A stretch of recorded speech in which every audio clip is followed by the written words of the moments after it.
My name is David Wright. I'm an associate professor of nursing at the University of Ottawa. I lead a research hub about palliative care and nursing ethics there. I have been asked to declare that I have no relationships with any financial interests. None of this work has received financial support from any for-profit organizations or any in-kind support from any for-profit organizations.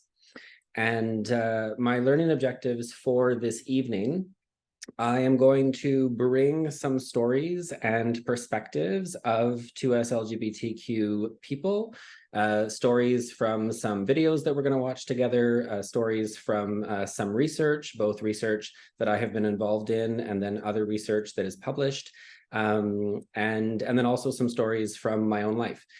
There is going to be a handout that you will receive after the session that will contain the two links to the two video clips that we'll watch together, and also 4 of the papers that I'm going to cite through the course of the talk.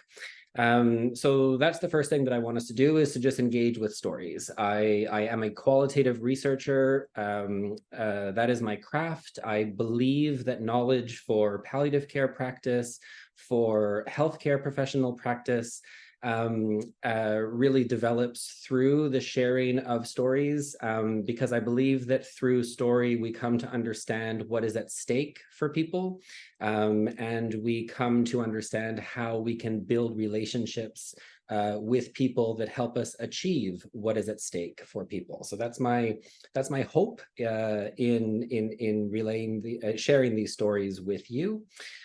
Secondly, I'm going to invite us to critically reflect on the quality of care that 2S LGBTQ plus people receive in healthcare, or expect to receive in healthcare, or might fear that they will receive in healthcare today in 2023, and kind of critically reflect on what some of the implications of that are for kind of designing and improving an ethical palliative care practice.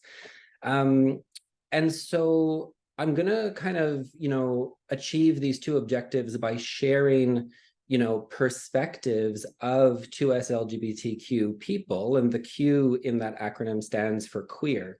But then I'm going to try to push us a little bit further. And I want us to think not only about what are the experiences of queer people, but how can we consider queering as a verb, as an action, something that we can do, something that we can engage in to challenge, to overthrow dominant norms, and how that might be beneficial for all people, not just 2S LGBTQ people. And so I'm going to invite us into that reflection, thinking specifically about grief and grief literacy. Palliative care obviously cares a lot about grief. And I'm sure it's not news to anyone in this audience that there are a lot of dominant and ultimately harmful ideas about grief that circulate in our society that could stand for some queering, shall we say. So I'm going to invite us to think about that. And ultimately, I'm hoping that this session for you will land in a way that invites you to think about the relational ethics of your own practice. And by relational ethics, I just mean, how do you create relationships with people in your care and your broader life, where those relationships become a context for good, where those relationships become a context so that the values that matter to people can find expression, can find affirmation.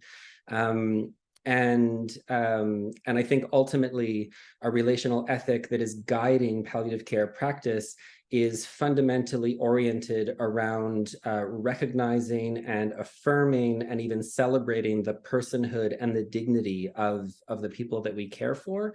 And so for our purposes tonight, we are thinking about how can the relational ethics of our practice, improve our affirmation of the personhood and the dignity of 2S LGBTQ plus people. And maybe one note on this objective. So ultimately, what I'm inviting you to do is to think about how can you set a relational tone with people that is respectful, again, that is affirming of personhood and dignity, but I'm not giving you any specific tools to do that. So this is not a session where I'm going to kind of run through a 101 of, what the different letters in this acronym mean. I'm not encouraging us to put people's identities into boxes and then, with this population, we can use this tool. This is not that kind of session. This is a session to really reflect about the humanity of our care institutions, the humanity of our practices, and ultimately, how can we create better ethical relationships with each other? So I hope that makes sense. So let's start. So this is, I said that I love stories, and I'm structuring this entire talk kind of using a narrative frame. So here is a prologue for you. A little bit about me. I already told you that my name is David and I'm an associate prof, but another thing about me is I love pickleball. I am obsessed with pickleball. I learned to play pickleball only this past February in Florida when I was visiting my parents and my aunt and uncle who were spending the winter in this little community in Florida that has a pickleball court that is a short golf cart ride away, and we play every day. And so that's a picture of me and my cousin Christine, who lives in Toronto, who I adore dearly. And that's us playing pickleball. Last night, I was playing pickleball in Wakefield, Quebec, which is just about a 40-minute drive north of where I live. But because I love pickleball so much, I actually drive there 3 or 4 times a week to play. And I was sitting on the bench waiting to kind of go on the court. And I was sitting next to a lovely gentleman who I think was probably in his 70s. And he asked me where I lived, and I told him where I lived. And it turns out that I live very near his old stomping grounds where he used to hang around with his friends and the person who eventually became his wife. And so he told me, he said, oh, I met my wife at, this place that is not too far away from where I live.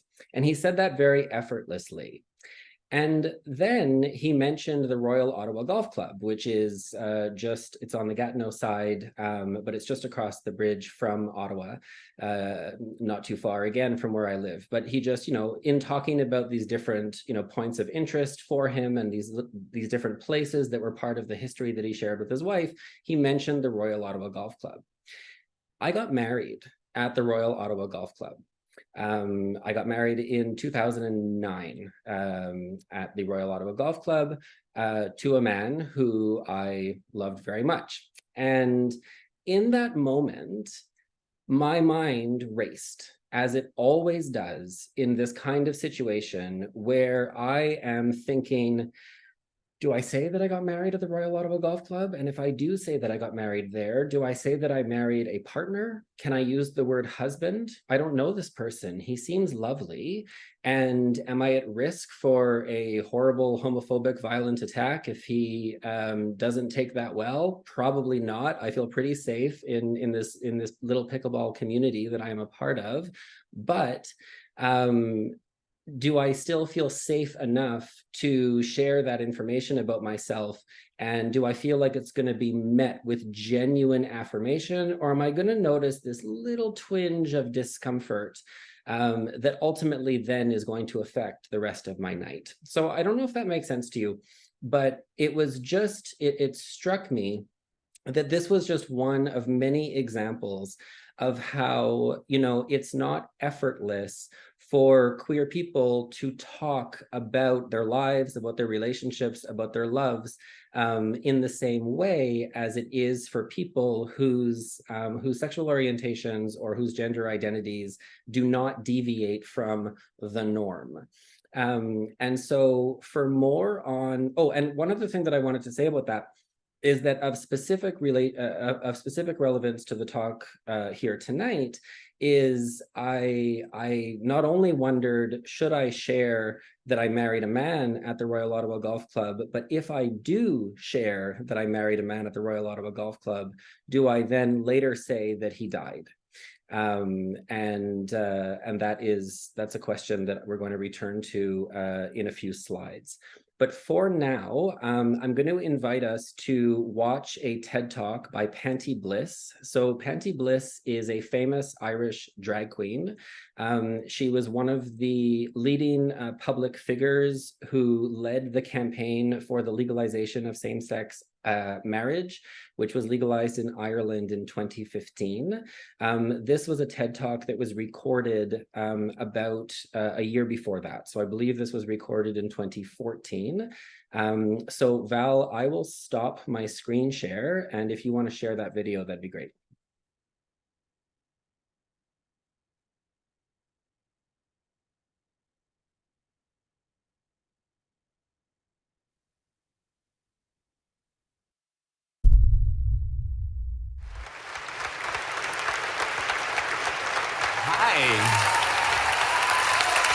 Hi. I am 45 years old. I know, I look amazing, thank you. I am 45 years old, and I have never once unselfconsciously held hands with a lover in public. I'm 45 years old, and I have never once casually, comfortably, carelessly held hands with a partner in public. I don't know how many of you can even imagine what that might be like, because, of course, it's a small thing, isn't it, holding hands with a lover in public. And it's not that nobody wanted to, it's just that we didn't feel comfortable to do that. Now, like many gay people, when I was younger, in my young life, I struggled at one time against being gay. I didn't want to be different. I didn't want to be this thing that I didn't really understand, this thing that I had learned was shameful or joke-worthy. But when I eventually did sort of understand and come to accept who and what I am, I have never, since that moment, never once have I ever wished that it turned out differently. I am thoroughly, deeply, delightedly happy to be gay.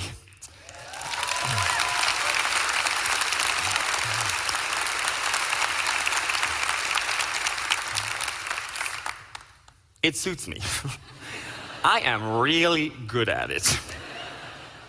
And yet, every day I am jealous of straight people, because that private little small, intimate gesture of affection has never once been mine. Every day I see young straight couples walking through the park, and they are casually holding hands, and I am jealous of them. I see like a teenage couple at a bus stop, and she is leaning into him, and her hand is in his, and both of their hands are tucked into his jacket pocket for warmth, and I am jealous of that teenage couple.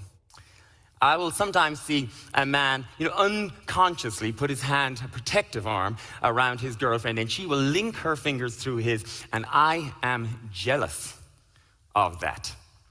Maybe you're on Grafton Street and you'll see an older lady, and she gestures to draw her husband's attention to something in the window, and without even thinking, he just takes her hand, and they stand there peering into the window, discussing whatever it is that drew their attention, and their hands are just carelessly joined together, and I am jealous of that.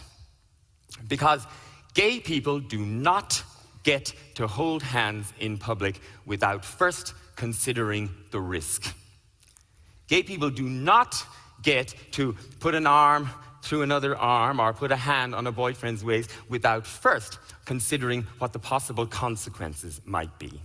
We look around to see where are we, who's around, is it late at night, what kind of area is it? Are there bored teenagers hanging around looking for amusement? Are there bunches of lads standing outside a pub? And if we decide that, okay, maybe it's okay, well then we do hold hands. But the thing is that now those hands are not casual and thoughtless. They are now, considered and weighed. But we stroll on hand in hand, trying to be just normal and carefree, just like everybody else. But actually, we're not, because we are constantly scanning the pavement ahead, just in case. And then even if we do see, a group of blokes coming towards us, maybe we will decide sort of silently to continue holding hands, defiantly. But now, our small, intimate gesture between two people in love is no longer a small, intimate gesture. It is a political act of defiance, and it has been ruined.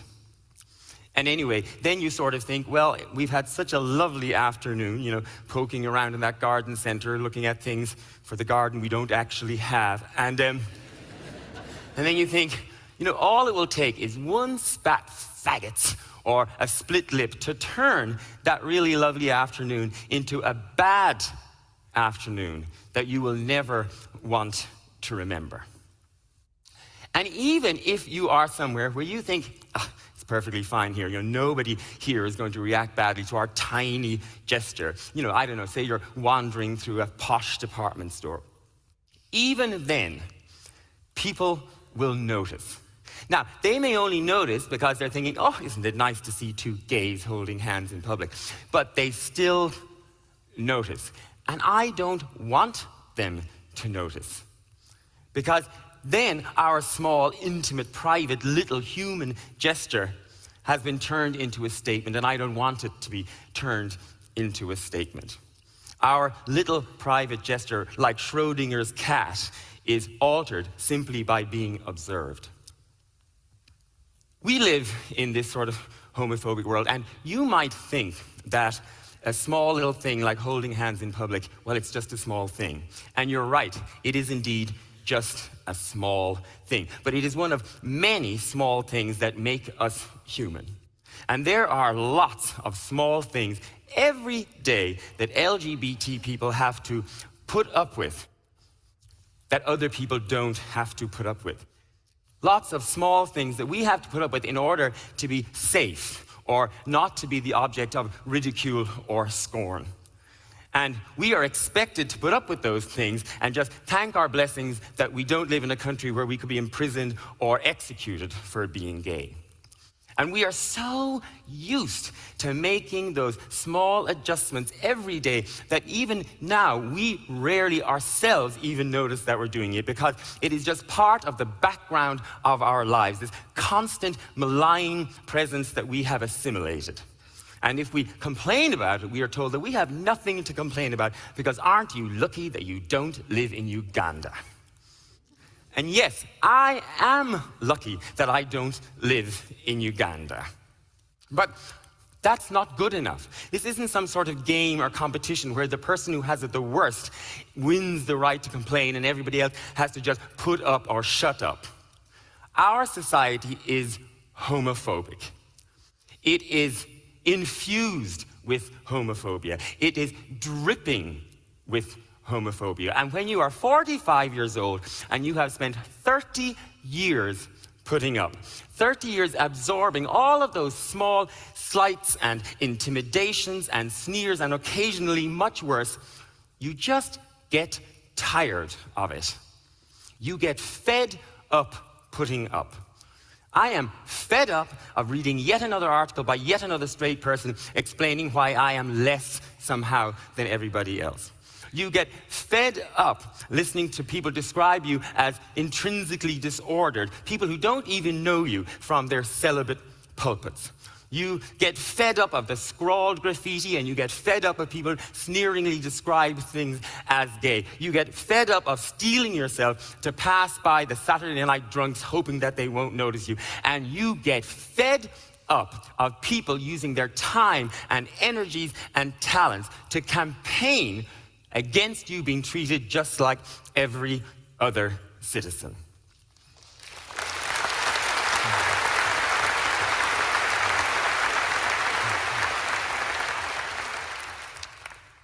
I'm 45, and I'm fed up putting up. Now, I would, of course, prefer if nobody harbored any animosity towards gay people or any discomfort with gay relationships.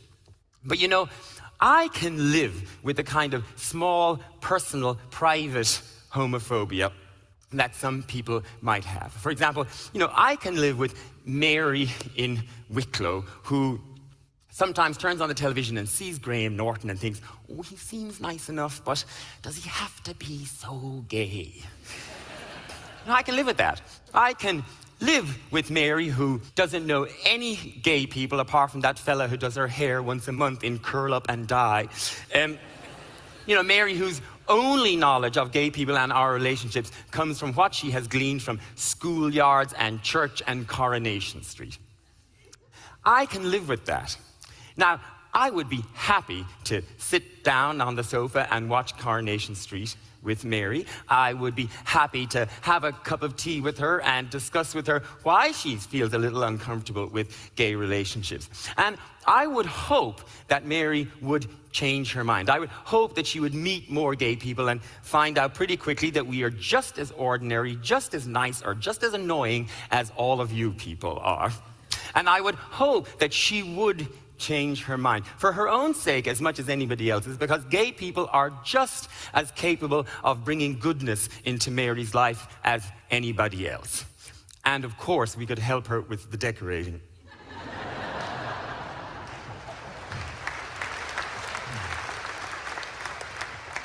But that kind of personal discomfort with gay people and their relationships is entirely different from the kind of homophobia that manifests itself in public, the kind of homophobia that manifests itself in an attempt to have LGBT people treated differently or less than everybody else, the kind of homophobia that seeks to characterize gay people and their relationships as less worthy of respect.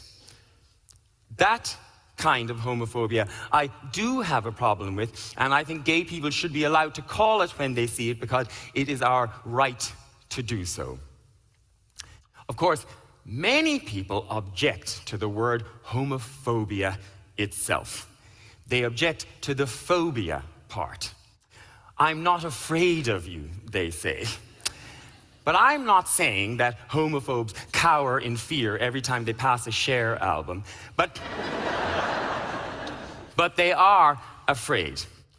They are afraid of what the world will look like when it treats gay and lesbian and bisexual people with the same respect as everybody else. They are afraid that they won't fit in this brave new world of equality. But of course, their fear is irrational, because of course, the world will not look any different. You know, kids will still want to eat ice cream, dogs will still play fetch, the tide will still come in, and parallel parking will still be difficult. You know, the most vocal homophobes who, know that they long ago lost the arguments, around the decriminalization of homosexual sex, or, every other advance for gay people since. These days, you'll find those very vocal homophobes clustered around the same-sex marriage debate. And it is quite the spectacle. Because, of course, they know that they can't come just right out and bluntly say what drives them, which is an animus towards gay people and a disgust at what they imagine we do in bed, because they know that that won't wash with the general public anymore. So they are forced to sort of scramble for any other reason that they can think of to, argue their case. So, gay people are going to destroy the institution of marriage. Gay couples will be wandering through orphanages, picking babies off shelves, trying to find one that matches their new IKEA sofa. Or that, allowing gay people to get married will destroy society itself, and many, many more. Well, including my own personal favorite, which is the old argument that the word marriage is defined in some dictionary or other as a union between a man and a woman, and that therefore same-sex marriage can't possibly be a marriage, which is a piffling argument against words and dictionaries and not an argument against same-sex marriage. Of course,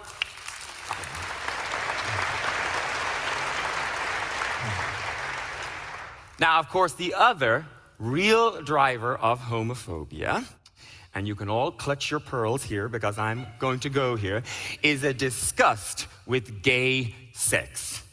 In particular, with gay male sex. The poor old lesbians just get caught in the homophobic crossfire, guilty by association.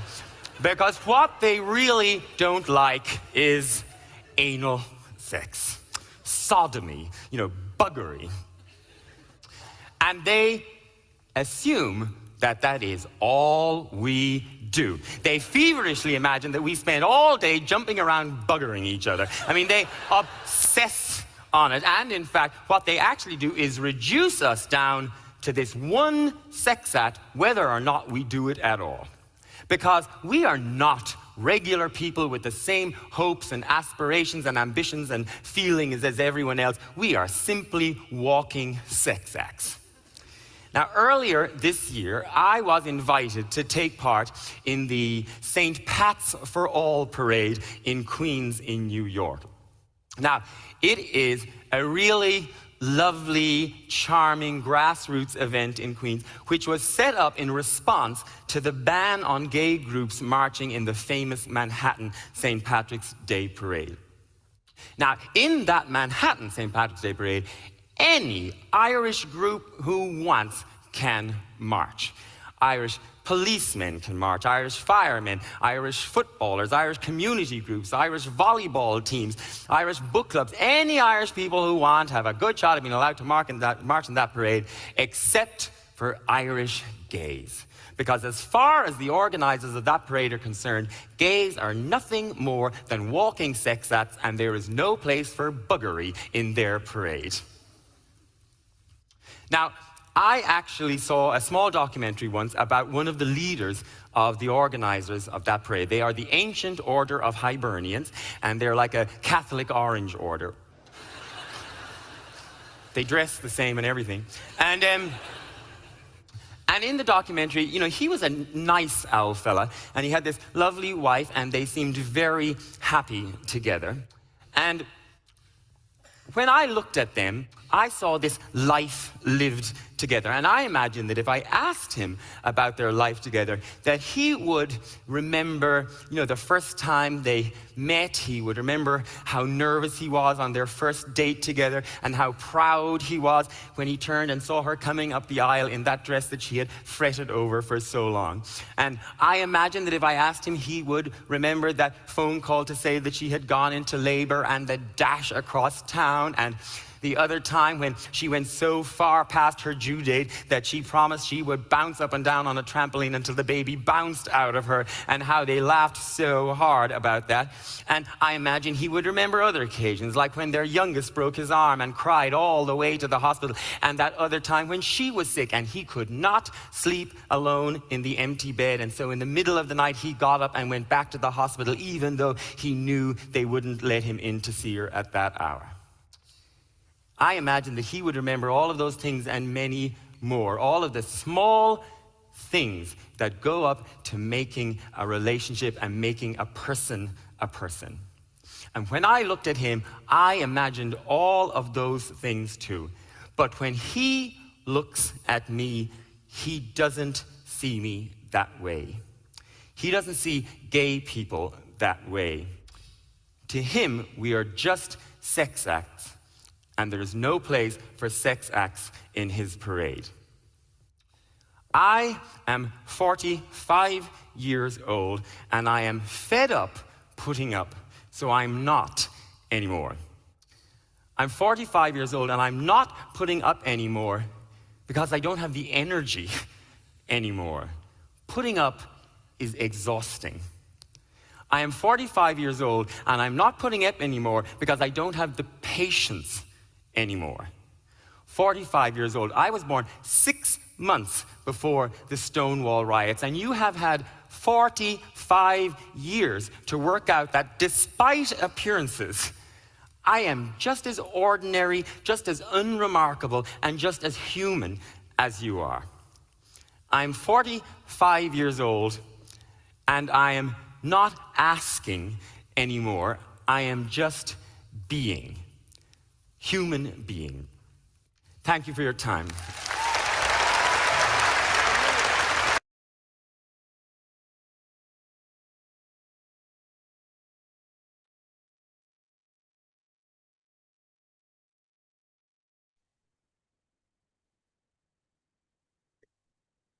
All right, so now you should just see a slide with a image of a protest that happened in Ottawa just this fall. And I am offering this because the context of the video that we just watched was largely around to contextualize it in its time. As I said, this was done in Ireland in 2014. Same-sex marriage was legalized only a year later. And so you heard a lot of reflections in that video about how campaigning against same-sex marriage is actually about something much deeper. It's actually about an animus against people whose sexual and gender identities do not conform to a norm. And although we have had, we had same-sex marriage in Canada 10 years before they had it in Ireland, so we're going on 20 years now.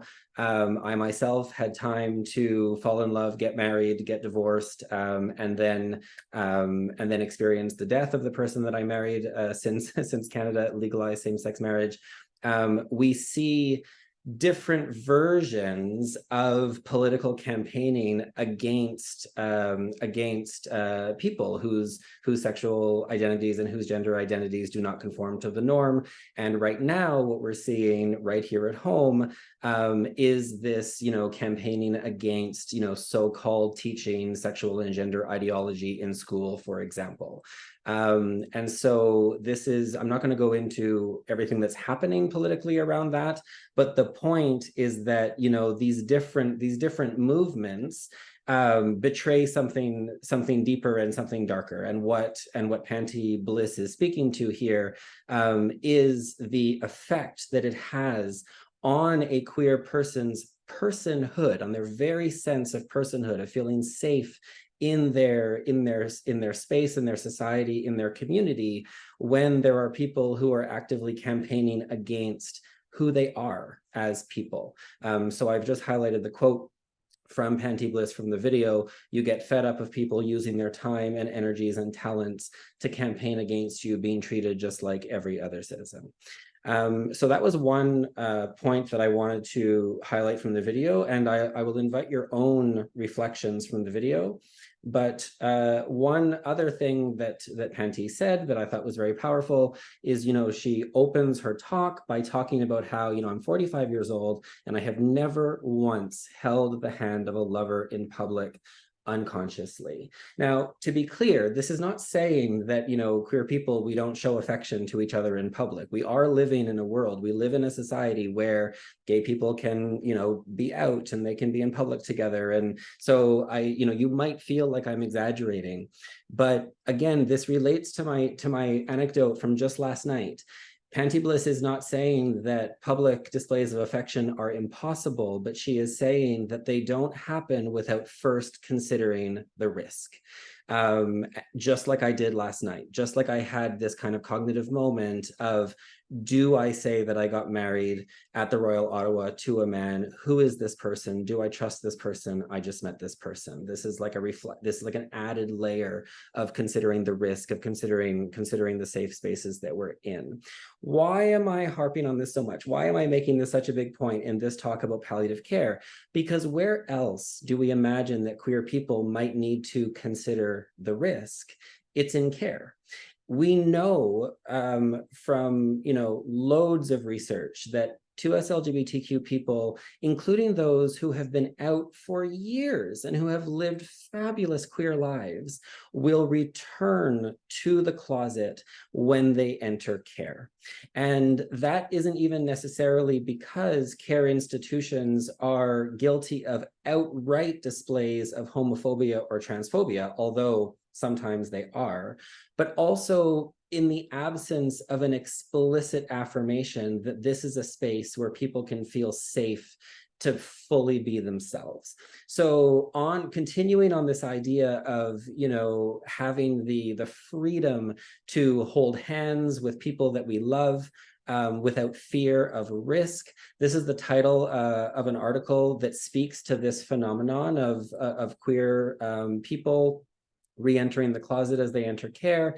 And this is the title of the paper: Could We Hold Hands? Older lesbian and gay couples' perceptions of long-term care homes and home care. And the quote that that title comes from a lesbian woman, and she says the following in referring to her partner. She says, "Let's say that we both had to go into long-term care. Would we be living together? Could we hold hands? Could we put our arms around each other watching television when everybody else is straight? I mean, socially, it would be totally uncomfortable. What would it be like if my partner came to visit? How would we visit that would be acceptable to the rest of the facility?"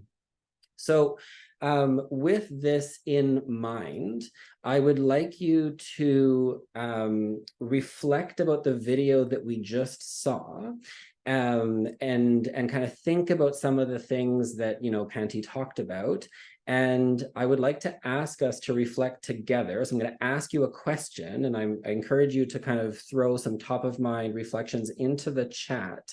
But my question is the following: what is at stake for queer people and their families in entering care? So in entering palliative care, or in entering long-term care, or in inviting care providers into their own homes. What is at stake for queer people in entering these relationships with us as palliative care providers? Does that make sense to you as a question? I'll give you a moment to throw some things into the chat.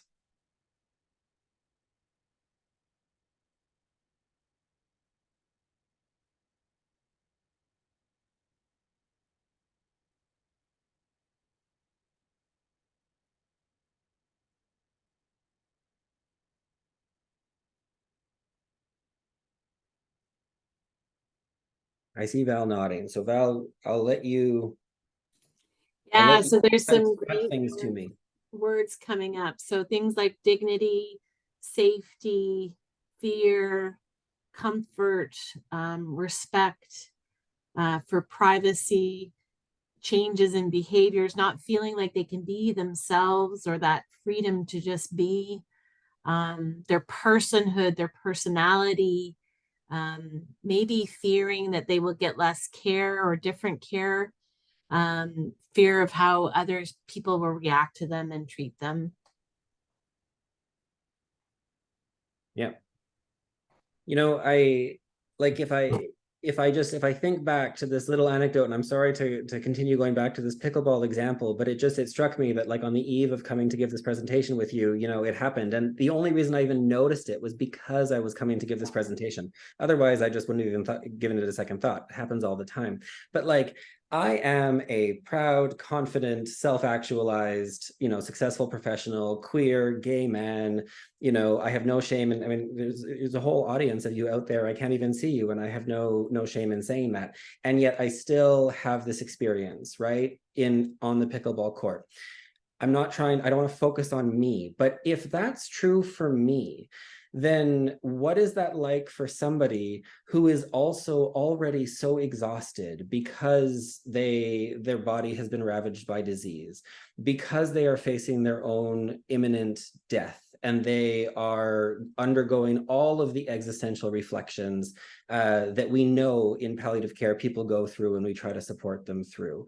If they are already so tired because their family is grieving and they themselves are grieving an impending separation from their family. So just imagine, you know, I mean, you all know, you all work in this field, you know the tremendous weight that we all carry when we face situations of vulnerability in illness and in care. And so what I'm suggesting to you is that there is this added layer that is imposed upon that when people are feeling like they have to self-monitor, self-police. Am I safe to talk to this person or not?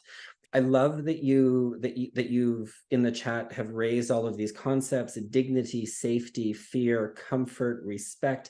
These are thick concepts, right? I think a superficial understanding of something like comfort or something like safety is just like, you know, are you physically pain-free? Are you free from violence in this moment? But I think in palliative care, we understand that these concepts mean so much more than that, right? It's a fulsome sense of just an ability to be, to breathe a little easy, to feel like you can be yourself and you are safe and you are held and you are loved and you matter.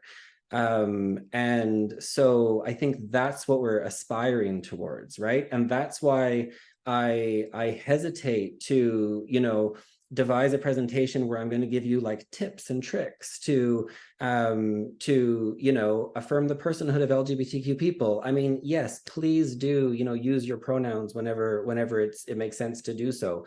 At a hospice that I worked at relatively recently in 2020, we had rainbow lanyards, and that was meant to convey that we were a safe space for anybody who might have a diverse sexual or gender identity. We had a rainbow lanyard and then a card where we could write our pronouns on that card. So that's lovely. So there you go. I said I wasn't going to give you a tip, but that might be one tip.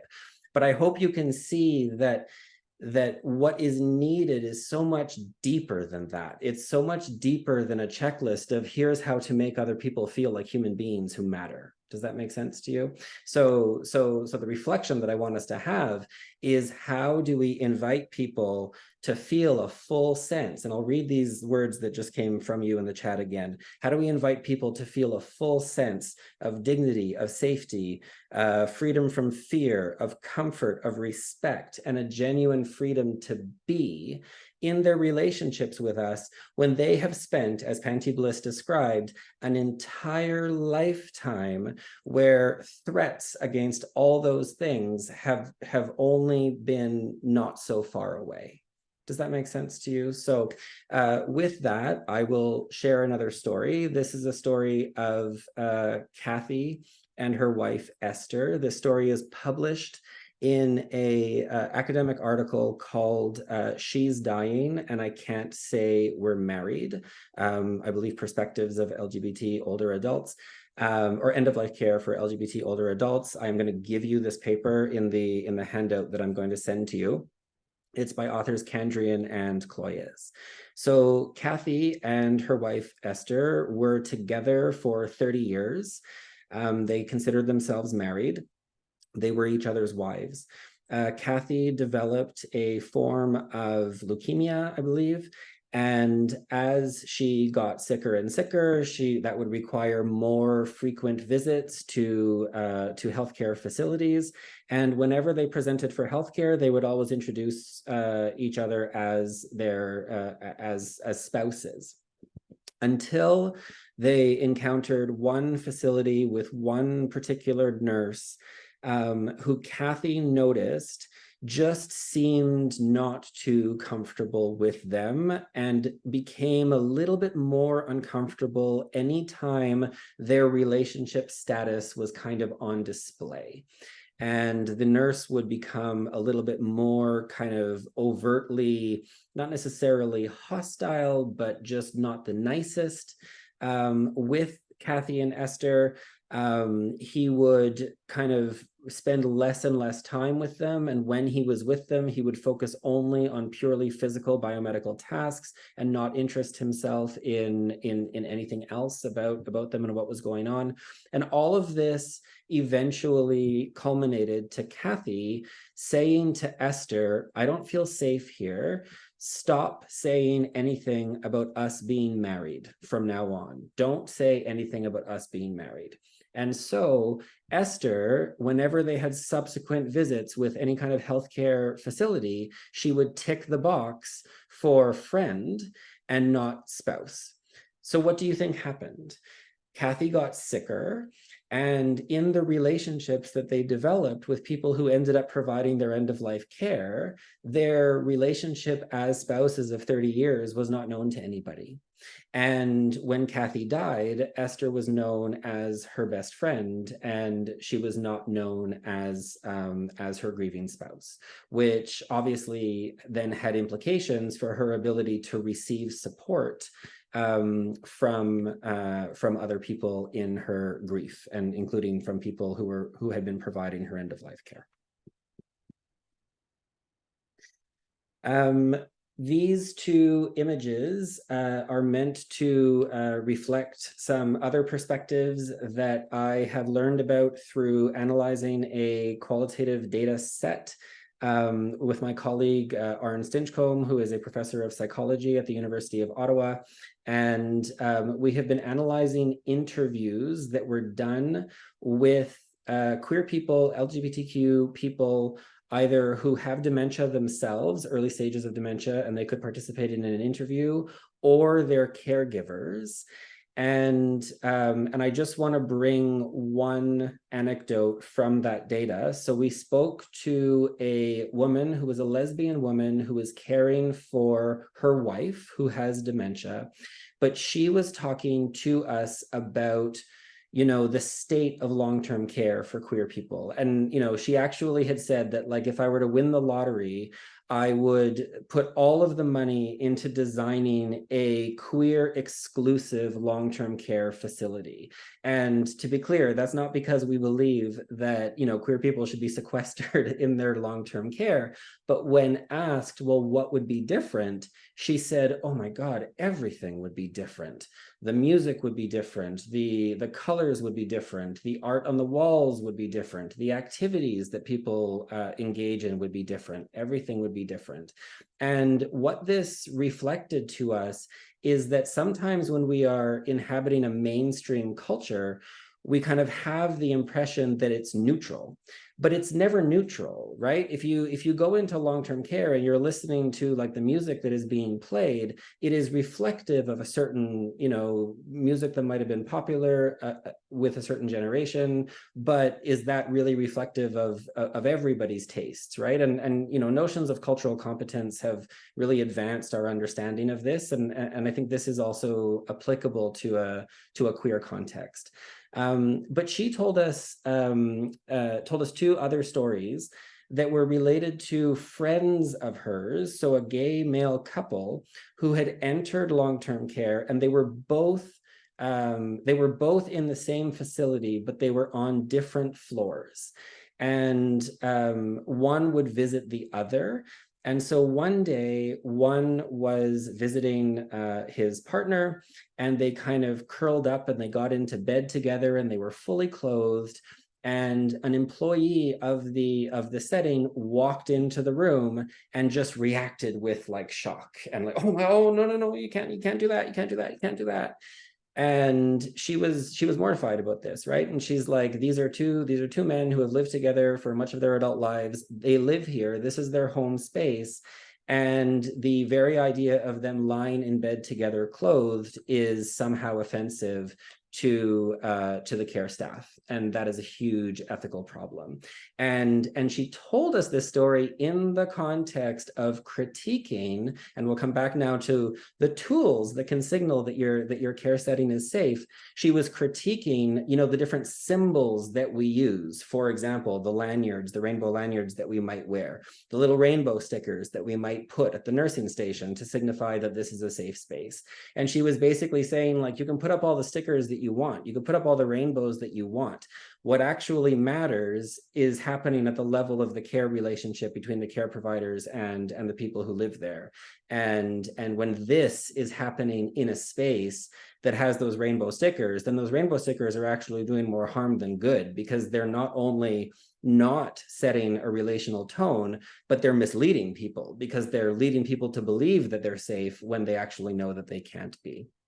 And then she also, I have a picture here of kind of like an art, something that might be hanging on the wall of a queer person, or somebody who appreciates queer culture, because she also talked about how these friends of hers, when they moved into care, they left behind all of their cherished and their very highly valued art that they loved and that had adorned their walls for many years, but they didn't feel that it would be appropriate for pieces, for example, like the one that you see on the slide, to be hanging in a long-term care facility. And we can reflect on the implications of that. So I said that I was going to kind of invite us to reflect about the experiences of 2S LGBTQ people, but then I was also going to invite us to think about queering as more than just an identity, but also as a process, as a verb, as a philosophy. Panty Bliss is standing on a TED stage dressed as a woman, being her fabulous queer self. She is subverting gender norms. She is flipping dominant scripts about how things operate in the world. And what lessons might we take from this kind of approach to create a world that is, maybe more not only queer inclusive, but also grief literate?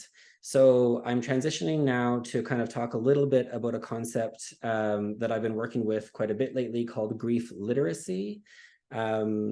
So here we go. I want to suggest to you, and I don't think that this will be a surprise to anybody in this room, that in this virtual room, grief in our modern world is characterized by a whole bunch of ideas, dominant ideas that are not doing anybody any favors, right? This idea, for example, this very basic idea that just persists across popular culture. It persists. I teach a graduate seminar in palliative care nursing, and towards the end of the semester, one of my students gave a presentation on grief and organized it according to the stages of grief. And I sat there and I was like, did I forget to tell them that the stages of grief are, a bit of a myth and ultimately harmful to how we understand individual people move through grief in infinite complexity of ways that absolutely cannot be reduced to a stage-based model.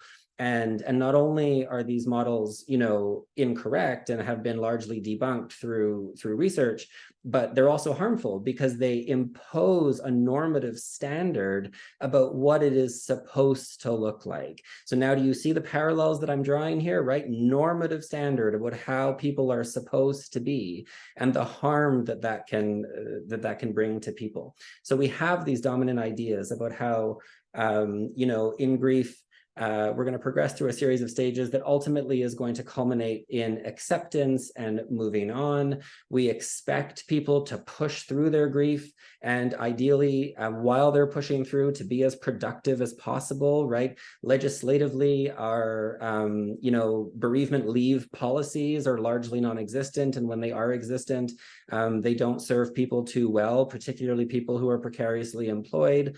And also grief is largely taboo. It is, we've probably all kind of considered the experience of somebody who is grieving and, somebody in their social circle who will see them and then hope that they're not seen by them because they don't want to have to be pulled into conversation with them because it's ultimately going to be uncomfortable because this person is in so much pain and this person doesn't know what to do to support them. And so it's just easier to avoid them. But then obviously, what do we know that causes? It causes people in grief to experience a lot of loneliness and isolation. So Krista Couture is a Canadian Indigenous artist, a songwriter, a singer. She is also the mother of children, including 2 children who have died. And she says the following in what I find to be a beautifully moving essay about her own grief. And I will read to you this passage. I couldn't guess how many times I've been asked if I have children, or the similar related question, do you have other children? Each time I'm asked, I twitch or wince, and I've yet to feel prepared for it. And each time I make a decision on how to answer, trying to gauge what the following questions would be, how the person I'm talking to might respond. I'm often making a quick judgment call on a person I barely know, guessing what their spiritual leaning might be, their openness to sorrow, where they land on the hug it out to suck it up spectrum. Whether saying yes feels like the right or wrong choice depends on how my own beliefs, openness, and axis aligns or collides with theirs. So I'm not sure if you can see the parallels between this and my own, last night, like, do I mention that the person that I married is now dead? Or do I even disclose my sexual orientation to this person, right? This calculation that I introduced in a context of queerness at the start of this presentation, we see actually being lived by all grievers who are moving through a world that is not grief literate.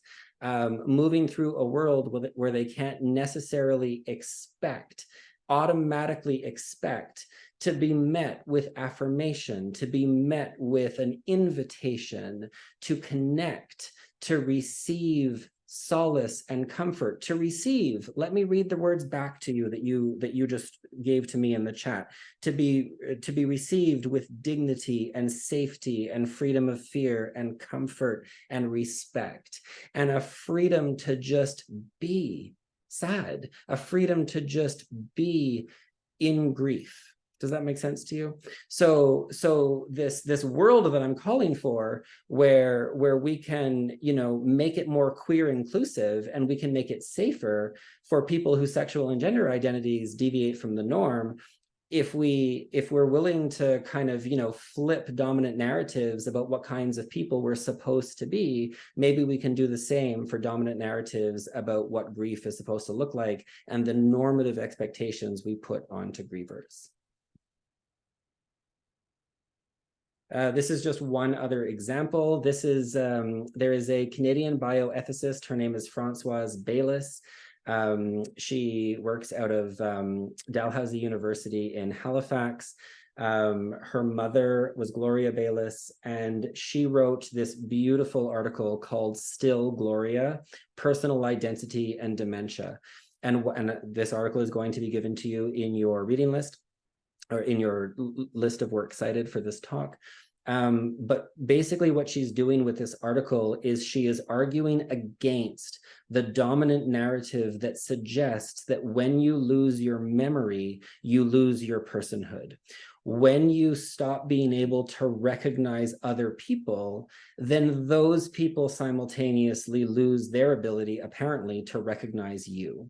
And Françoise Baylis is arguing strongly against this. And it's a beautiful reflection throughout the whole paper about how she is safeguarding her mother's personhood through her relationship with her, through her conversations with her, through the silent moments that she shares with her mother, even though her mother has lost her memory and her capacity to recognize her daughter. She doesn't cease to become her mother, and she doesn't cease to become a person. And the link that I want to make here with grief is that Françoise Baylis talks about this dominant narrative that influences this kind of, platitude that people will offer to her when she is in her grief. And they will say things like, when, for example, Françoise is frustrated because her mother has acted, has acted in a way that has reflected anger or has made her angry, or, the behaviors are difficult to manage, or, whatever it might be in a context of dementia, advanced dementia. And they'll say, well, but that's not your mother. That's not your mother speaking. You lost your mother a long time ago. And she says, you know, although this is well-meaning, this is so harmful because this interaction that I'm in right now with my mother is only hurtful because she is my mother. And to suggest that that's not her, to suggest that I already lost her, she says these confident assertions rob my grief of meaning. So again, I'm inviting us to queer, I'm inviting us to kind of flip dominant narratives on their head. And so when we hear, you know, these ideas of like, you know, to lose your memory is to lose your personhood, you know, people with dementia, you know, die a social death before they eventually die a physical death. What are the implications on that for many things, but including grief? So let me tell you another story. Now I would like to introduce you, and before I do that, I'm just gonna check what time it is. Val, what time is it? It is 7:32. Okay, we have loads of time. So, so I'd like to talk to you about Danny and Victor. So Danny is somebody that my very good friend Susan and I interviewed in the context of a research study about grief. And so let me tell you a little bit about Danny. Danny is somebody who about 30 years ago was hanging out at the local pub. He lives in what he describes as a little wee Canadian town. And at this pub, he was approached by Victor. Now, Victor was somebody that Danny had kind of started to see around town, and they had kind of started to notice each other. But this one particular day at the local pub after work, Victor came up to Danny and he said, I hope you know that we're going to be together for the rest of our lives. And then they were. They were together for about 30 years before Victor died of cancer. Victor died hugging Danny. The two of them were hugging together in bed. They were nestled together under a favorite quilt. Danny remembers the last words that they spoke to each other. He tells us our last words to each other were very simple. He said he loved me. I said I loved him. And then I just held him and I gave him a kiss. And then because this interview was specifically about grief, we asked Danny, what has it been like to grieve Victor? And so he spoke about the different ways that he keeps Victor close by as an important person and an important presence in his life now. So I'm going to read from his interview now. So this is a quote from Danny. So this is Danny speaking. He goes, I sit with him with a picture at the cemetery. Sometimes I have a glass of champagne or 2 glasses of champagne, one for him, one for me, and I chat about him. I have pictures that mean something in the house. I made a garden that is called Victor's Garden, and every year I add something to it with his favorite flowers. He's still, in that sense, there. I also have 2 things that are left in the house that help me. Sometimes I let a balloon go. But the biggest ritual is when I feel I need him, I go and sit with him at the cemetery. I will sit and have a discussion with him. I'm never going to forget who he was or that 28 years we spent together. So I've had to find a new way to live with my deceased husband. And that's been the important piece. It's moving on, but also keeping him real. I'm not going to forget him. I'm not going to move his things out of my home. He will be with me until my last breath.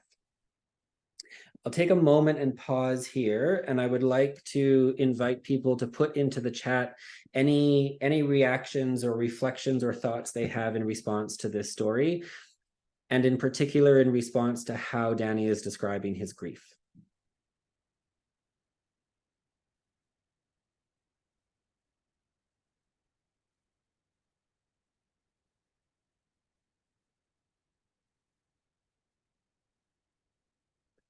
Do you see anything in this story that kind of speaks back to a discourse of kind of getting to a place of kind of moving on.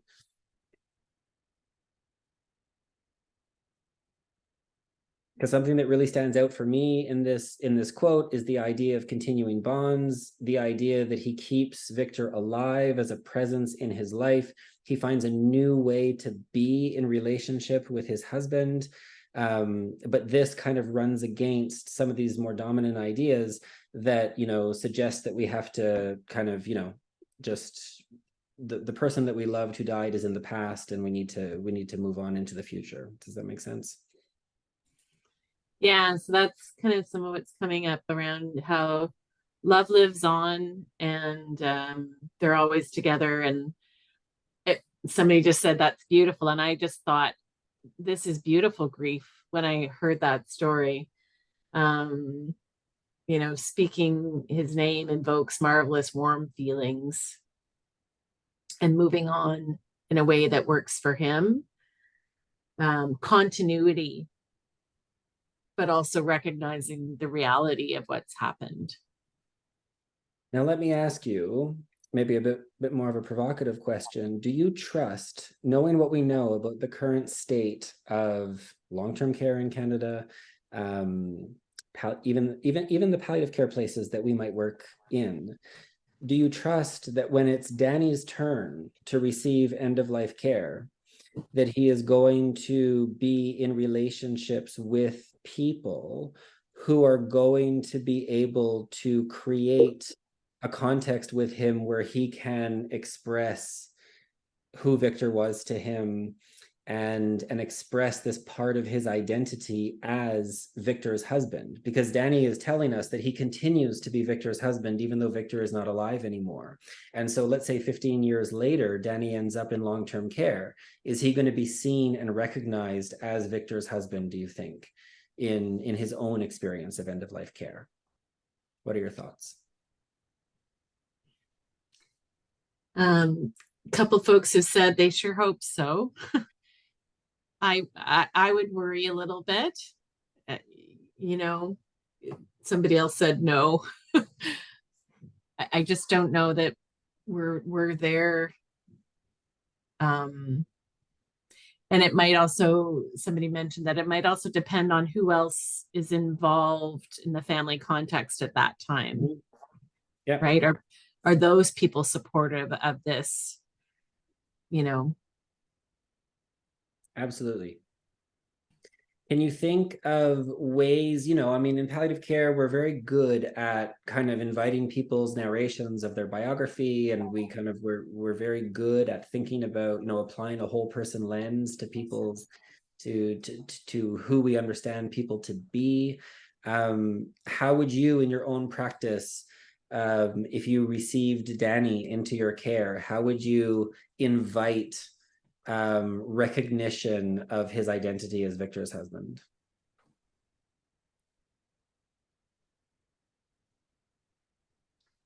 Well, just until stuff comes up, I'm thinking about pictures, photo albums, things from their home, inviting him into the garden and talking about what their gardening experience was, but in a different context.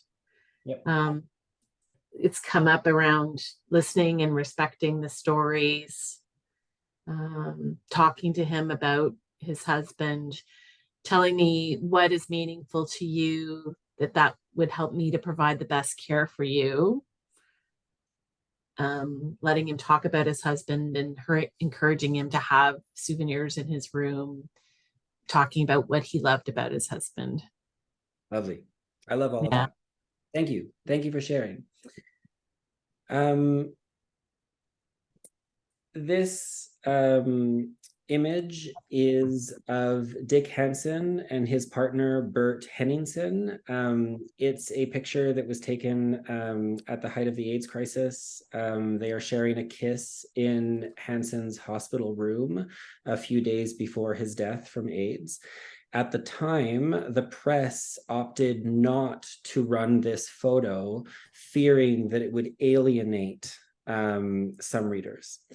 And I am sharing this because Panty Bliss, was talking about how she's 45 years old. I am 41. I am not old enough to have loved and lost people during the years where the AIDS crisis was its most acute. But we are definitely still living in a time. Well, number one, AIDS is not over, right? So I just want to be really clear about that. But number two, the grief that time caused still lives on in the hearts of people who survived that time. There is trauma that was caused during that time by societal responses to the AIDS crisis and AIDS deaths that continue to haunt individual people and to haunt entire communities. And so this is part of the history and the legacy that people, queer people who are entering, for example, long-term care, palliative care today, this is part of their story as well. But the theme for where we are right now in the session is grief literacy. And if I didn't say it explicitly, I was kind of alluding to it, right? Grief literacy is ultimately an ability to recognize and then to respond to somebody's loss, to somebody's pain with compassion and care. I mentioned my friend Susan, who she's a research mentor of mine, and she's also one of my closest friends, and she and I had interviewed Danny together, but she and I recently participated in an academic meeting about grief literacy, and we devised a activity where people share an experience of grief that they lived, and they tell the story as it was. And then we take that story and then we reimagine it. How would this story have actually played out if we were living in a grief literate world? Does that make sense to you? So at this meeting, Susan, who is not herself queer, but who is described by the people who know her best and who love her as queer adjacent, because she is, we talk about allies, but she is, as strong of an ally as they come. But she is also somebody who has loved many queer people who have died, including many queer people who died at the height of the AIDS crisis. And during this meeting, Susan talked to us about how she and her husband, they've been married for about 30 years, and 30 years ago at their wedding, there were many gay men, because this was Susan's friend circle. There were many gay men at this wedding. And then over the months and the years that followed, many of them died. And this happened at the same time as Susan was growing her family. She had 3 children, and then many of her other friends were also growing their families.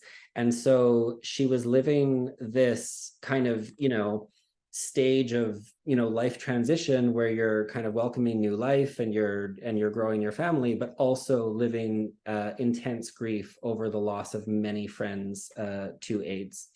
And she talked about being part of a breastfeeding support group. And she talked about how one of the members of this breastfeeding support group was moving away. And when that person was moving away, another person in the group kind of asked Susan, like, how do you feel about that? And Susan kind of, very directly responded, well, at least she's alive. And then the person's response was like, oh, Susan, but the response was not, Susan felt that the person was destabilized, and the person was not able to create a context to recognize and respond to the clear grief that Susan was experiencing in that moment, with compassion and care. So this is the story that Susan shared, and then this grief literacy activity is that we kind of re-narrate the story, right? So I'm going to read to you one version of this story that was read back to her. So again, this is not the story exactly as it was lived in real life. This is how the story might have played out in a grief literate world. Susan and her husband have been married for 30 years. At their wedding, many of the guests were gay men. This was the early 90s, and in the months and years that followed, several of these friends died of AIDS. Susan's pain around these losses was intense. Although she had grown up in a family where grief was talked about openly, she had never before felt the intense anguish of cumulative deaths, made worse by the homophobia and HIV stigma that were characteristic of that time. Susan also found herself having very complex feelings about growing her family while losing so many people she cherished. She had 3 children, including one whose birthday is close to the anniversary of one of these deaths. Susan was not alone in these feelings. Her friends, gay and straight, rallied around her. They were attuned to the losses Susan was experiencing and affirming of her pain. For example, when a member of a breastfeeding support group that Susan was attending moved away, another of Susan's friends, Lori, asked how she felt about this. Susan remarked, "At least she's alive." Lori understood this statement as an expression of grief over the ongoing deaths of her many friends. She leaned closer to Susan, and knowing that she was comforted with physical contact, gave her hand a squeeze. She invited Susan to tell her more about these friends, which led to a conversation not only about love and loss, but also about homophobia and government inaction in the face of the AIDS crisis. After several years and countless deaths, media coverage of the AIDS crisis started to become less frequent. Susan is left with the memories of her many friends who died, so many that she finds it difficult to remember them all at the same time. She sometimes forgets exact dates about who died when. When Susan wants to remember, her friends and family and community help her to remember. They listen to stories about the funerals that Susan planned, sometimes when the parents of her friends had refused to honor their dying wishes. They listened to stories about Greg and Bill and Jean-Pierre and Doyle and about many others. Sometimes these stories make them laugh, sometimes they cry, and sometimes they do both at the same time. Every year on Rachel's birthday, Rachel is Susan's daughter, every year on Rachel's birthday, Lori sends Susan a card in memory of the friend who died around Rachel's birthday in 1993. Susan feels affirmed in knowing that Lori understands, like the rest of her community, that for her, the celebration of her children's birthdays and the memories of her friends' deaths are inseparable, and that makes perfect sense. Any thoughts, reactions, reflections to that before I move to the next story? Or questions? You can also ask a question.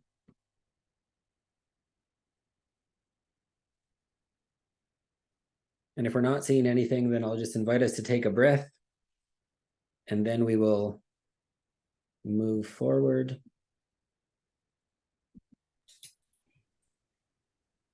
I want to tell you about Renee.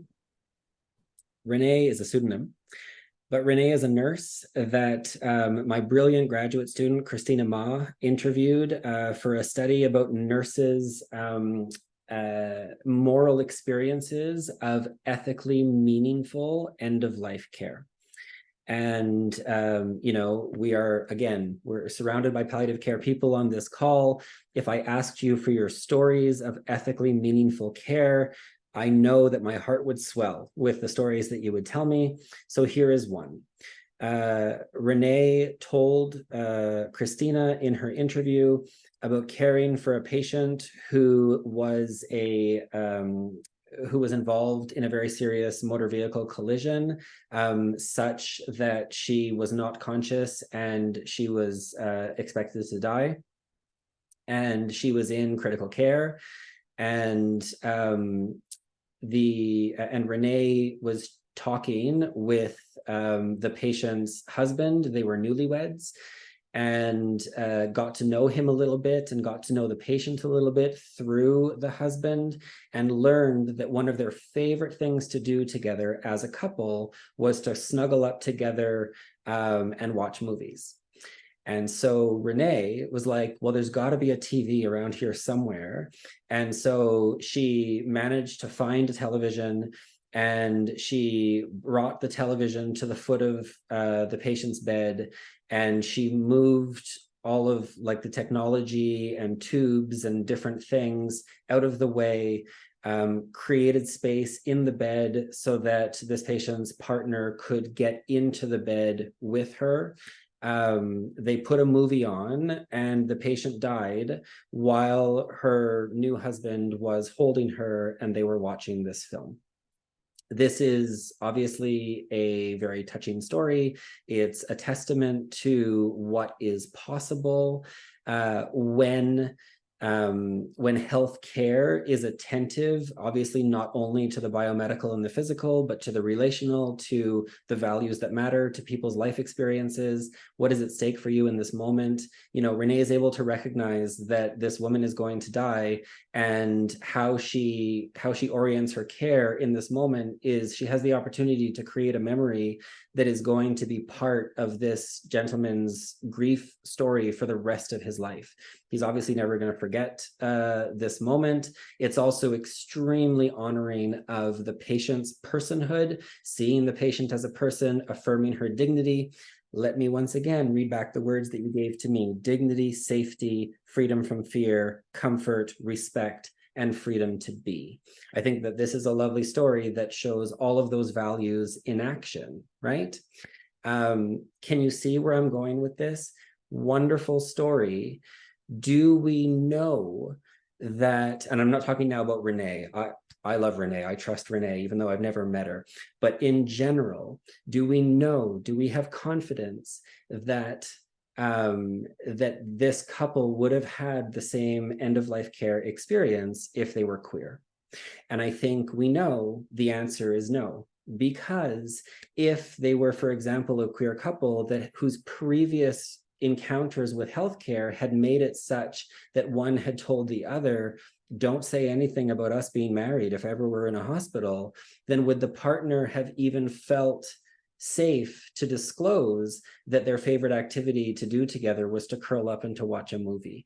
And if that's not something that people feel safe to share to their care providers, then how are we going to create these kind of ethically meaningful care moments with them? Does that make sense to you? So in thinking about, you know, this exercise that I just did in relation to my friend Susan's grief and experiences of loss and stories of loss, where we reimagine how the story plays out, but in a grief literate world, I want to invite all of you to reimagine Kathy and Esther's story. How would that story have played out in a queer and grief literate world? Queer literate, grief literate. Does that make sense to you? So take a moment. This is probably one of the more complex questions that I'm asking you. I'm not asking you for the full, I don't need the full story. I'm not, you know, this is not a writing assignment. You don't need, please don't put like a 1,000-word essay into the chat, but just, do you remember the main plot points of that story? The nurse is sending vibes of, you know, feeling a little bit uncomfortable every time he senses that their relationship is on display, is in the room less and less, is focused on the biomedical tasks. Ultimately, Kathy is saying, don't say anything about us being married anymore. Esther is ticking the box for friend. Eventually, nobody knows that they're actually even married. Also, a plot point about this story, in their entire 30-year relationship, I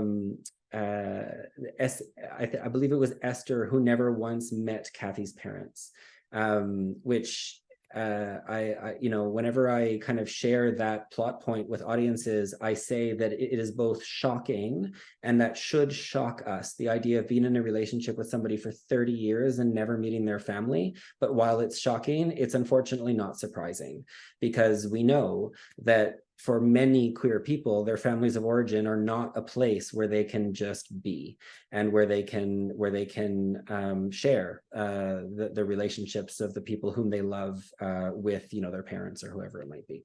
So that's also a piece, I think, of their story that reflects that they were living in a world that was not queer literate. But anyway, those are the points. So how would you like to see this whole story play out differently in a world that is both queer literate and grief literate? Does that make sense?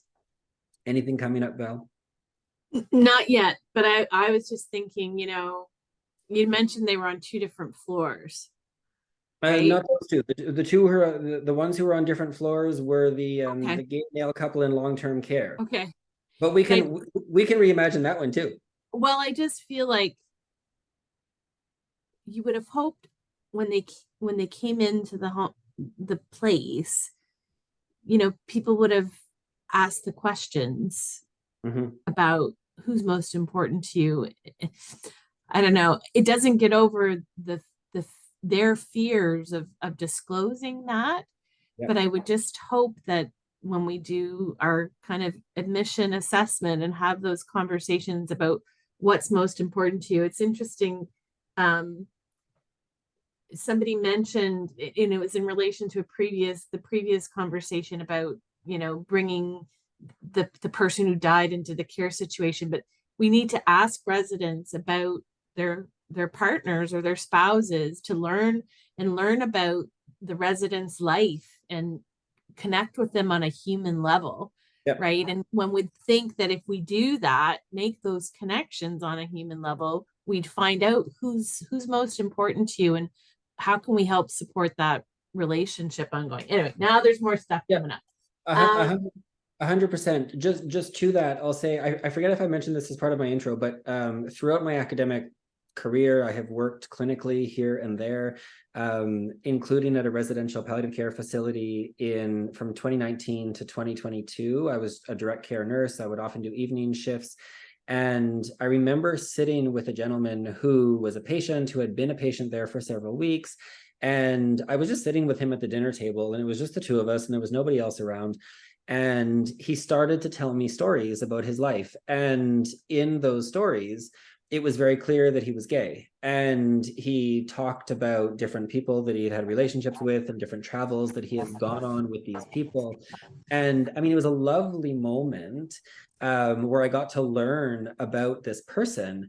But then I was like, but why didn't I already know this about this person? Like, and did he only feel safe to share that with me in that moment because he can tell that I'm also gay, and so we're having this, this moment of connection, which is lovely. Like, I'm not against those kinds of moments occurring, but is there, as you're suggesting, not a more kind of systematic way to write in questions about sexual and gender identity, not in an inquisitive way, not in a kind of like in a way that people would find invasive, but in a way that just reflects that, like, these are things that might characterize your identity that we would like to know because we care about you, and we would like to know as much as possible about who you are as a human being in order to develop authentic and honest relationships with you. So I think that's a good reflection.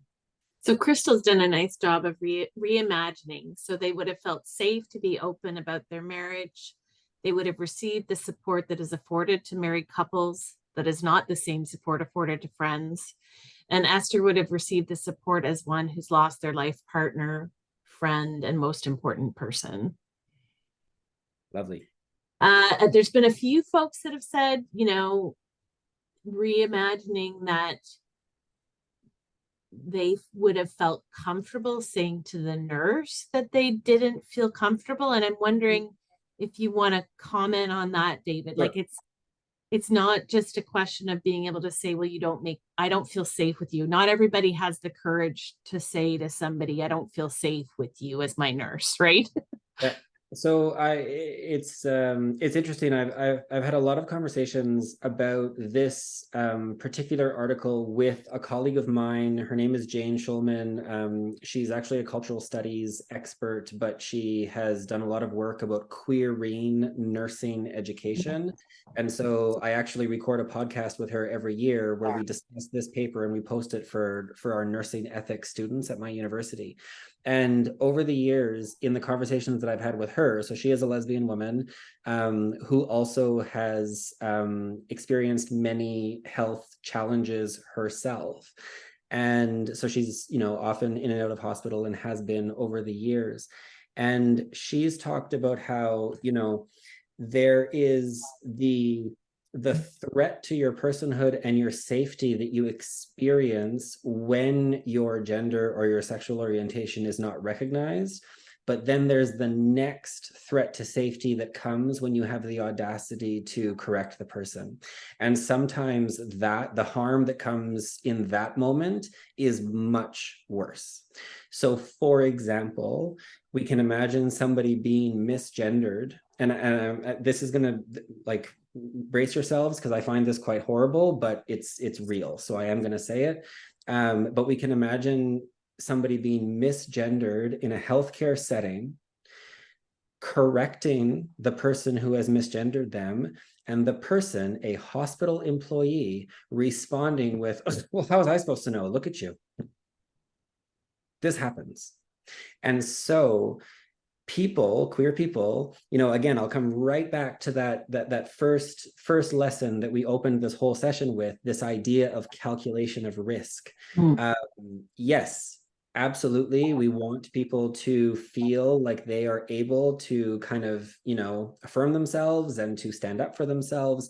But sometimes contexts are frankly not safe enough for people to do. And even if that's going to be successful, it's still going to take a lot of energy, right? A patient who is going to stand up for themselves in a moment like that, and then even if it goes well, they're going to leave that situation and they're going to have to be settling their own nervous system, right? Their blood pressure is probably going to be higher. Their heart rate is going to be racing a little bit higher.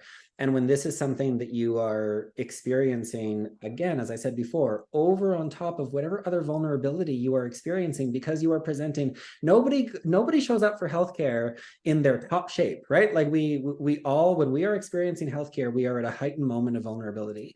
And so yes, totally love that idea, but also it comes with this extra context. Yeah, no, that's excellent. I think, somebody else mentioned, and a reimagining is that this staff member goes, they're acting kind of funny when I'm around.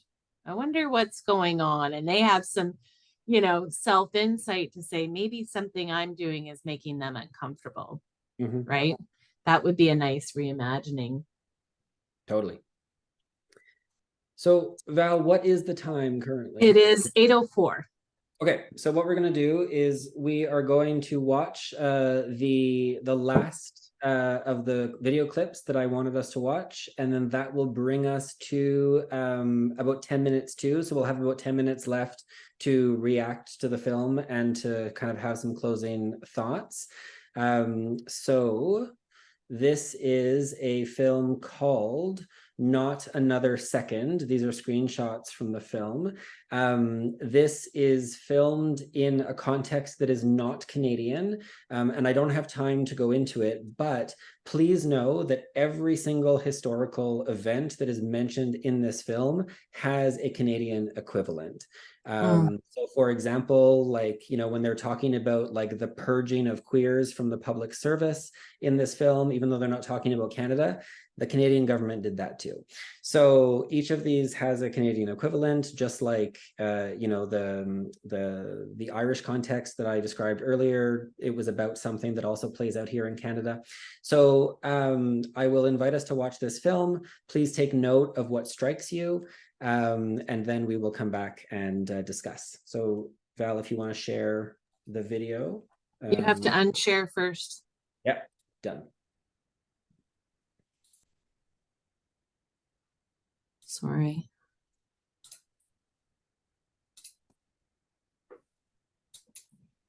That's fine. Yeah, that's good. That's good. Is that good? Yep, perfect. Okay.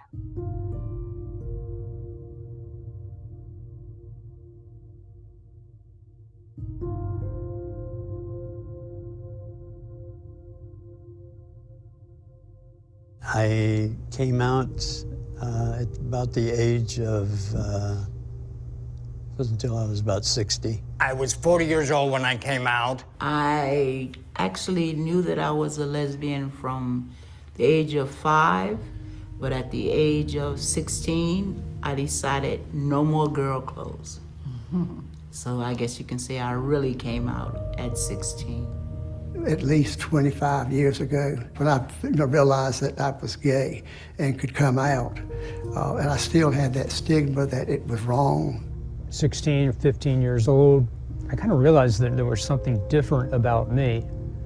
I feel like I was hiding my true self before I came out. One night with a gorgeous fellow changed my life forever. I didn't publicly announce I'm gay until I ran for Congress in 1996, and then everybody knew. It made the news everywhere, even the New York Times. I was never in the closet, so I never had to come out. You knew, I knew, whoever knew, knew.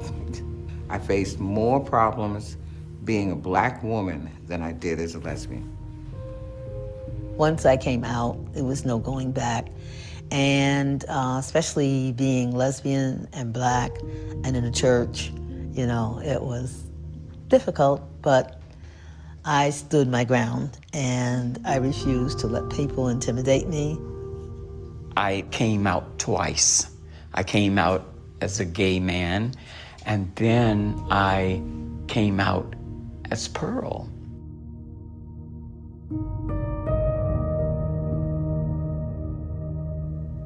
Our generation is not something that came out like kids do today. We did not use the word queer at the time, or gay. I was uncertain about what was going on, but I knew that I had this attraction to the same sex. I had 2 older brothers, which I love very much now. Back then I had a hard time with them. And they used words like queer and sissy and things like that. In those days, I was called a tomboy because, I always played with the boys. It was like my crew. In the town of Raleigh, we really didn't have a lot of gay people. And when I was coming out, it was, very secretive. You could just have to sneak in the doors of a bar. I think the gay bar was 1 block from my grandmother's house, so I could walk to the bar and not get caught. You still hide it, especially from family, because you're afraid you're going to be totally rejected. And that's a very painful thought. If you were younger in our generation and you came out to your family, usually it was disastrous. My mother used to say, if one of my children become a dyke, a bull dyke is what they called them back in that day, I'll kill them. She took me to a psychiatrist. The psychiatrist was like, well, what do you think is wrong? And she said, well, she's just not normal. And I'm sitting there and I'm saying, okay, I am normal.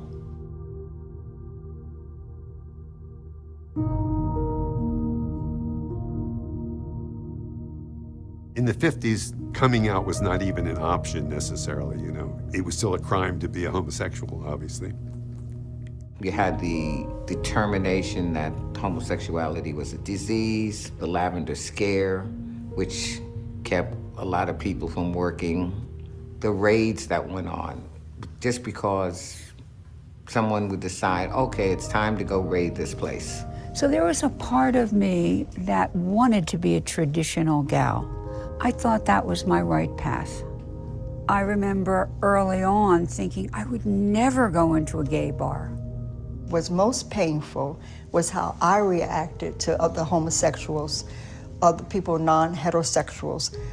I was very mean, because if I joined the other side of the team, then I'm safe. I went into the Navy with the idea as a career man. And here I was, a gay man, 19 years old. And my job was to give people who were gay discharges, undesirable discharges, because they weren't fit for service.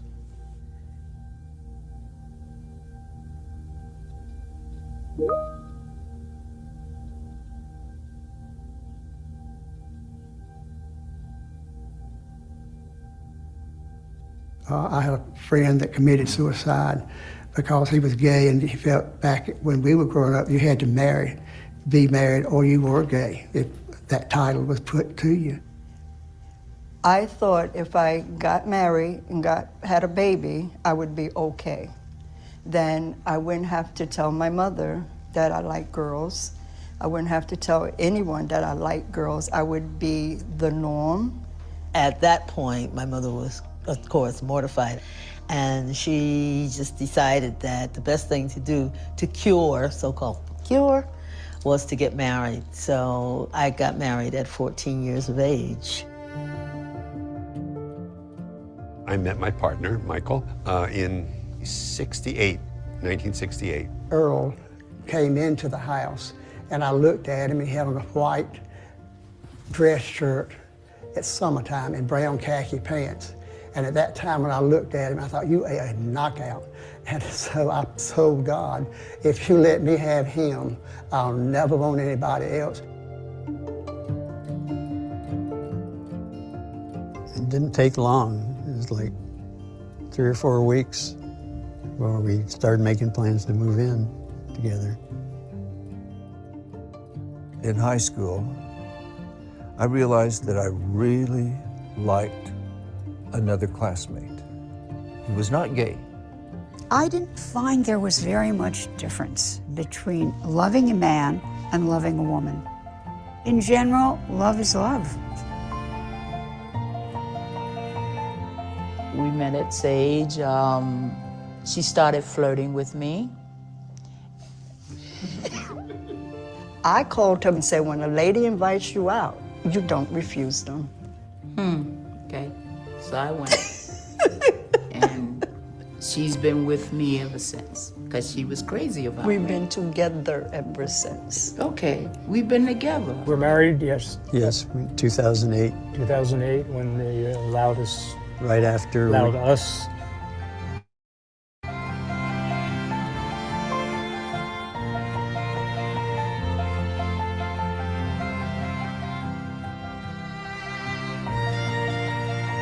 All of our family was around.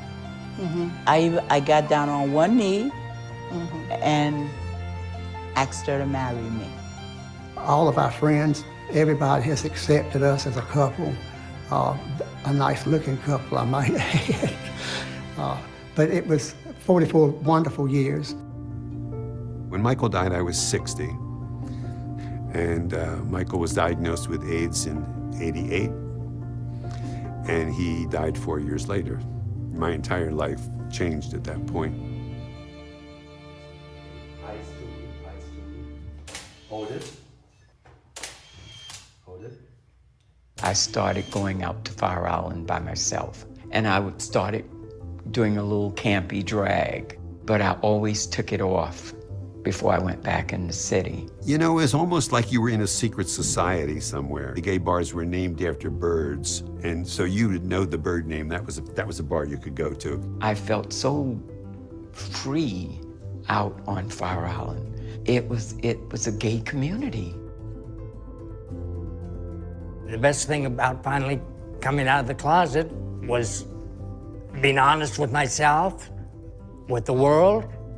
I had a more relaxed life because, okay, nobody shot me and I didn't get beat up. This one day, I couldn't get it together to get off the island. It was like I couldn't take off that dress. And when I walked across the stage and got my high school diploma, I went to the bathroom and I came back and the dress was gone and the suit was on. I said, this is me. 1970, there was the very first march. Everything was okay till we got uptown to St. Patrick's Cathedral. They poured out of the church. They threw garbage at us. They called us all kinds of names. We left the village with 200 people, and by the time we got to the sheet metal, it was about 50 of us. But we locked arms and we kept going. We stood on many a street corner demonstrating. Yeah. We were out in the street a lot. I remember having my baby, Joanna, strapped to my chest. We were arrested in Washington. I mean, we were activists. So by 1975, people had come from the whole tri-state area. By 1980, people were coming from all around the country. Well, I was the first openly gay candidate for a federal office nationwide. I got notes from mothers, thank you for doing this. I got notes from young people. One of them said, thank you for running, for being open. My father knows you and he likes you very much. And you've made my life so much easier. An important note. It always makes me emotional here, but someone has to be first. Things have become more accepting. However, I think part of the problem for other seniors is because of all the discrimination they felt earlier, they're still not coming out. It's been interesting, you know, seeing what all of these young people nowadays that are out and how they hold hands and, you know, live together, marry together and stuff like that. And that was something we never dreamed of. I was always looking for that partner in someone else. Never found him. Never found them. I've never had a lover. I've never had a partner. I've observed that happening to lots of gay people in their lives when they give up. Younger people need to know the struggles that were fought so that they could have the freedoms they have.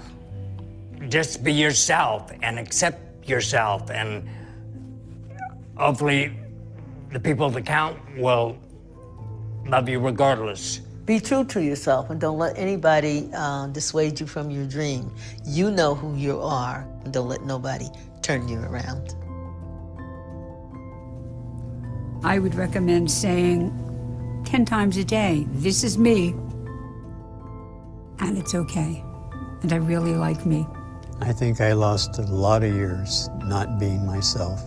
Yeah, let's not lose another second. It's true. Time is of the essence. You're only here once.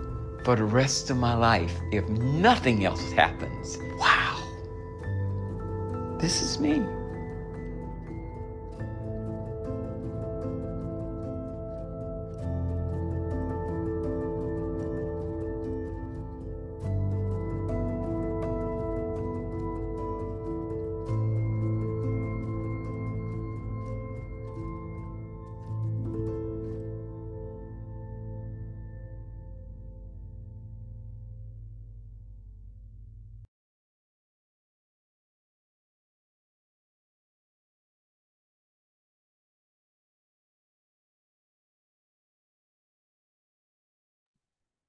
Okay. Are we back?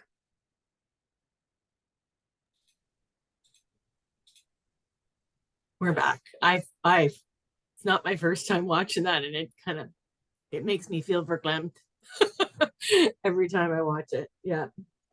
I appreciate the emotion. I also I feel emotional a little myself. I had a chance to kind of read through some of the chat while the video was showing, and I can see people expressing some of their own experiences, some of their own grief as well. So I'm very grateful for that, and I'm very honored to be amongst palliative care folks or palliative care friendly folks who recognize that like an academic exercise like this can also be done with humanity and in relational solidarity with each other. So I appreciate that so much, that you guys are sharing of yourselves in the chat, and know that I see that, even though I can't see you. I would like to invite, if people have some reflections on this film. I want to ask you a specific question, but if there's anything about the film that moved you, or that you feel connects to any of the things that we've talked about, feel free, and then I'll offer a final reflection, and then we will close. I think folks find it very powerful and, you know, lovely, amazing. Loved how people lit up when they talked about their partners. You could see it in their eyes, the love. But also, you know, sad to hear and difficult to hear how there are still so many seniors that were scared. And I think that, you know, years lost, to me, that concept of the amount of life people lost not being able to be their true selves. Somebody appreciated the woman with the advice, "This is me," and to say that with a smile. So maybe I'll share a couple. I mean, every scene of this film stands out for me for different reasons, but I'll share two. One is, I really appreciate that the film shows these people as having contributed to, you know, we talk about how, you know, like here in 2023, we're living maybe in a world that is hopefully a little bit softer, a little bit where it's a little bit easier to be gay or to be transgender. And to be clear, I really don't want us to think that we're all in the clear, right? And that hopefully I made that point effectively earlier, but the world has changed. And the world didn't just change because of time. The world changed because of people like the people in this film. A core value of palliative care is about legacy. It's about helping people to create legacies, but it's also about honoring people's legacies.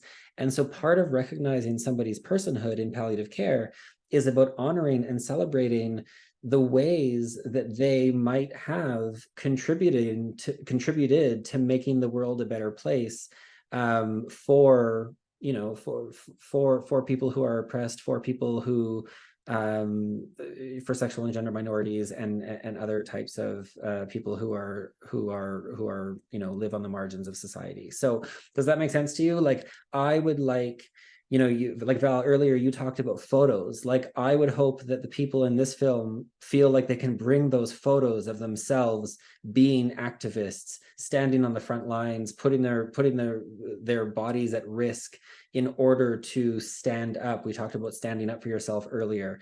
These people have stood up for themselves, and you know, I would love to see photos of that in their rooms when I'm providing, you know, for example, nursing care to them, and then the stories that might catalyze, and the ways in which then the palliative care that I'm offering is honoring that legacy. So that's one. The other thing that really strikes me from this film is when Pearl is talking about her experiences on Fire Island, and she says, "I felt so free. It was a gay community."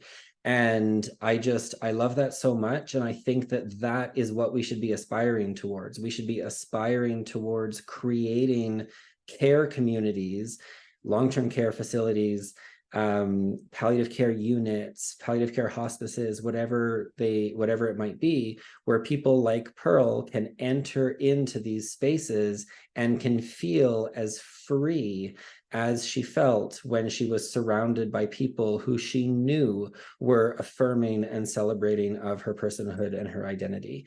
And so lastly, what I will say is, because, you know, in this film, like the characters are kind of giving advice to individual people, right? And they're saying like, just be yourself, just be yourself. That's what I would tell you, just be yourself. And that's true. Like, I'm here for that. Like we should all, you know, we should all feel be ourselves. But we know in palliative care that as people age, as people's bodies are ravaged by illness, as people approach their own death, safeguarding their personhood, allowing people to be themselves, requires relational safeguarding. And that's not true only in an LGBTQ context. That's true in all contexts, right? This is the founding idea of Cicely Saunders. You matter because you are you, and you matter until the last moment of your life. But palliative care exists because people need support in knowing that they matter, in feeling like they matter. We safeguard people's mattering. We hold people's mattering through to the last moment of their life and then beyond for their families in grief. And so ultimately, that to me is what a queer inclusive ethic for palliative care is. It's about how do we create care environments and care relationships where we are affirming and celebrating the personhood, the dignity of queer people, such that we support them in knowing that they matter. And in that way, palliative care is inherently political. And in our ability to create care contexts where people who are made to feel by society, by some of society, that they don't matter, palliative care offers a radical alternative to that. Palliative care is a force of resistance against that. And palliative care is a place that people can enter and people can know, okay, I'm safe here, I can breathe. Does that make sense? So that's the last reflection I will offer. Thank you so much for having me. It's been a pleasure, and I wish you all well. It's so interesting, David, because I was just thinking, oh man, I'm going to watch the recording, that last little bit of it. And then somebody just said this 2-hour recorded session could easily be required learning for everybody and not just for the healthcare field. And then, of course, the kudos are rolling in. So on behalf of our team, I just want to thank you so much.